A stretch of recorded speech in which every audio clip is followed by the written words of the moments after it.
ladies and gentlemen. Hope you're all having a great and wonderful day. At least the last wonderful days that we'll have, because considering the fact that our great administration is trying to send us into another bloody war.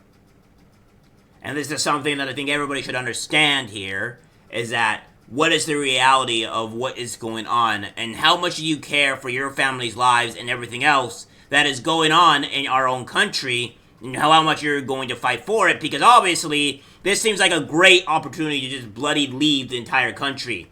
Or, at the very least, it shows on what Kamala Harris stands for and what we're going to get into if she remains to be the president of this country. We told you this was going to happen, and now it's happening, but sooner than we think. I think it's because Trump is winning in the polls, and they're terrified of him winning, so now they have to go and make something horrific, something grandiose, in order for this to happen. But regardless, if that doesn't happen, this is going to show what is the future of our country if this does. Okay, from the New York Post saying, U.S. sending war troops to the Middle East as latest Israel-Hezbollah fighting sparks fear of all-out war. We have this here, too. It's from the Daily Mail saying, U.S. announces sending troops to the Middle East and warns Americans to leave Lebanon. Why? Because there's probably going to be a huge war there. Probably a war that sparks World War III. And I'm going to start connecting the dots for everybody here so you guys can understand on what is really at stake and why this could actually lead to World War III to begin with. First, we're going to be reading the actual article of what is going on. The U.S. is sending troops to the Middle East in response to the surge in violence between Israel and Hezbollah, and as the region teeters on the edge of an all-out war, the Pentagon announced on Monday that additional service members would be deployed to join the 40,000 already stationed in the region, along with a dozen warships and fighter jet squadrons. Israeli forces have ramped up their airstrikes deep inside Lebanon, and the State Department has warned all Americans to leave as the risk of conflict spirals to levels not seen in years. Tensions have reached boiling point in the last 7 days. It started to deteriorate when pagers and walkie-talkies owned by members of Hezbollah exploded in a coordinated attack last week.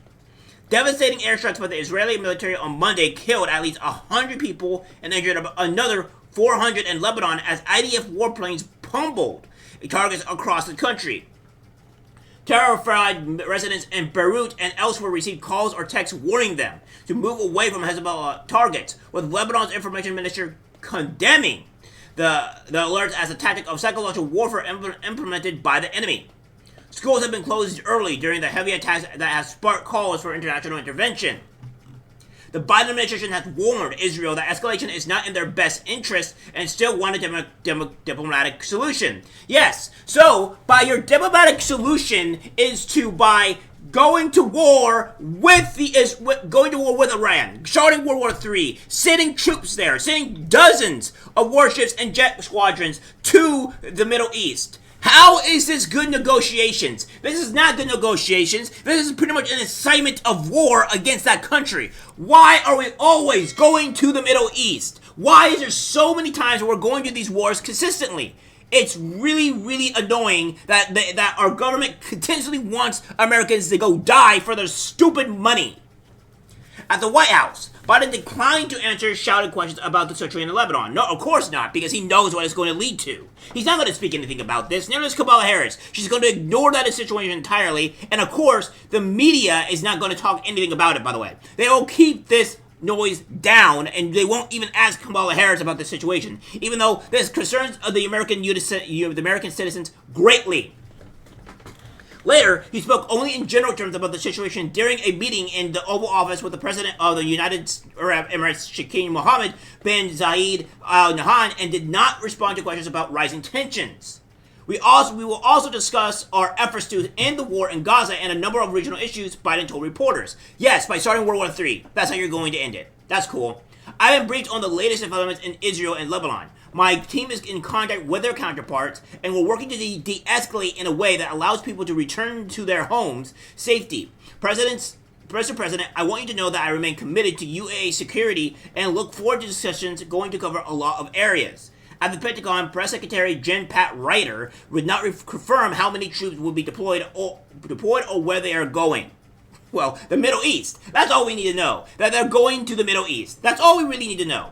In light of the increased tensions in the Middle East and out of an abundance of caution, we are sending a small number of additional U.S. military personnel forward to augment our forces that are already in the region, he said.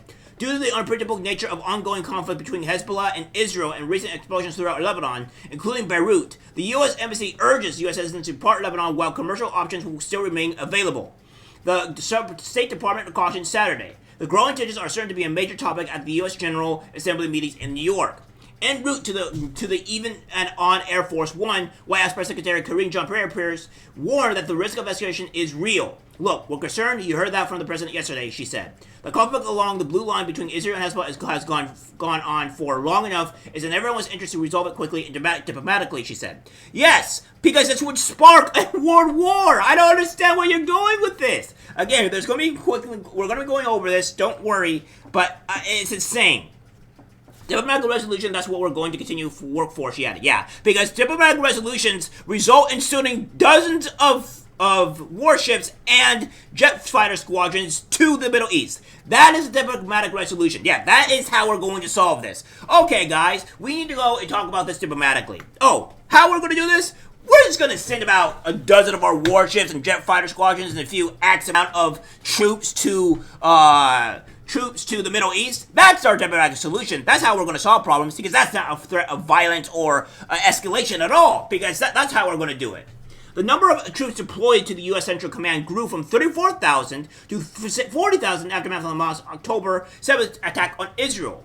Navy warships are scattered across the region and anchored in the eastern Mediterranean Sea and the Gulf of Oman.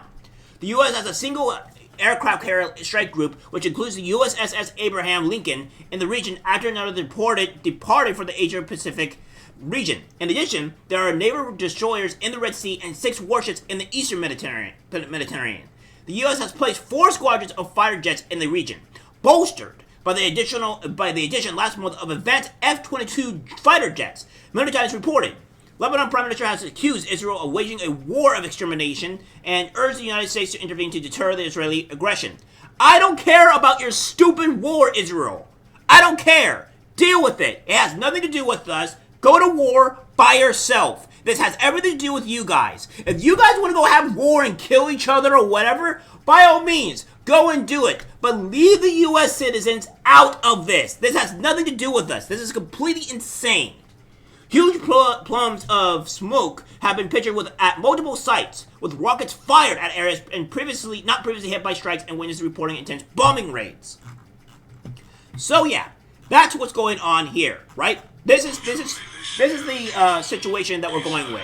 So what we have here is that U.S. deploying small number of troops to the Middle East. So notice how the media is saying this here, right?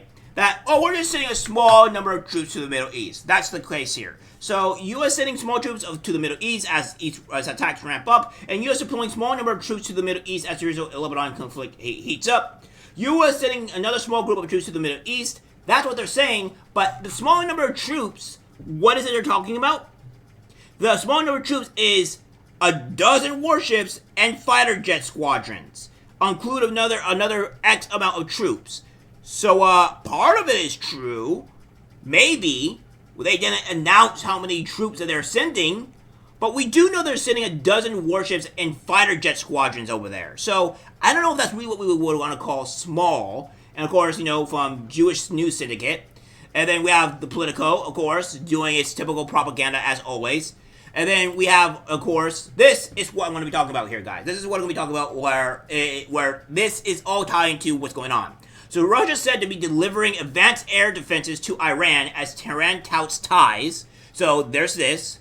Russia said to support Iran. As a result, Russia has shown a degree willingness to ally with Iran militarily. Following the JCPOA agreement, President Vladimir Putin lifted the S-300 ban in 2015, and the deal for the missile defense system to Iran was revived. So we already know that Russia has a military alliance, at the very least, with Iran. So that's one case of a world war starting again. We have this here. Iran close to relations to Hezbollah. In 1985, Hezbollah officially aligned itself with the Iranian regime and Ayatollah Khomeini's leadership. Hezbollah has functioned as Iran's proxy since its inception, and it's estimated that Iran provides substantial financial support, ranging from $700 million to $1 billion annually. So we already know that now that Hezbollah is strongly allied with Iran, and is its proxy, and it's Iran's proxy. So let this connect here, guys. Russia is support to Iran. They said militarily, which means which also means that Iran is connected to Hezbollah, which means these three are already conjoined together as it is. So they will support each other, and we have this here as well. Russia and China alliance. Although they have no formal alliance, the two countries do have an agreement, a formal agreement to coordinate diplomatic and economic moves and build up an alliance against the United States. And of course, we have this here as well. We're just going to agree this. What the China-Russia alliance means for the West. So that's not looking good. And then the China-North Korea relationship. China is North Korea's most important aid and trade partner. The two countries also share a mutual defense treaty, which they renewed in 2021. China's previous support for UN sanctions against North Korea caused a rift in the relationship, but Beijing and Pyongyang have made efforts to forge closer ties amid rising U.S.-China competition. China has kept a distance as North Korea supports Russia's war in Ukraine and improves its military cooperation with Moscow, but Beijing continues to prioritize regional stability.